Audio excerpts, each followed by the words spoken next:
திருவாரூர் மாவட்டம் மன்னார்குடியில் 1000 பாம்புகளை பிடித்த சிவனடியார் பாம்பு கடித்து உயிரிழந்தார்.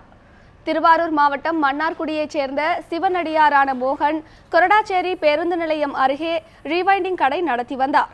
அந்த பகுதியில் பாம்பு புகுந்துவிட்டால் எந்தவித கருவியும் இல்லாமல் அவற்றை பிடித்து வனத்துறையிடம் இவர் ஒப்படைப்பார். இதனை கடந்த 3 ஆண்டுகளாக சேவையாக செய்து வந்த மோகன் இதுவரை 9000 பாம்புகளை பிடித்துள்ளதாக கூறப்படுகிறது. இந்த நிலையில் நீட்டாமங்கலத்தில் பாம்பு ஒன்றை பிடித்து வனத்துறையிடம் ஒப்படைக்க சென்றபோது பாம்பு கடித்ததால் திருவாரூர் மருத்துவக் கல்லூரியில் சேர்க்கப்பட்ட மோகன் சிகிச்சை பலனின்றி உயிரிழந்தார். அப்பா பாம்பு பிடிக்கிறது எங்களுக்கு தெரியாது. இந்த 2 வருஷமாக தான் எங்களுக்கு தெரியும். அப்பா இப்போ ஒரு வாரமாக அந்த ஞாயிற்றுக்கிழமை வந்தாங்க. அதுக்கப்புறமா எங்களுக்கு செவ்வாய்க்கிழமை தான் நியூஸ் வந்தது அப்பா இறந்துட்டாங்கன்னு. என்ன பண்ணுறதுன்னு எங்களுக்கு தெரியலை. நான், அப்பா, ஆத்தா, தாத்தா, எங்கள் அம்மா தான் இருந்தோம். நாங்கள் 2 பேரும் இருந்தோம்.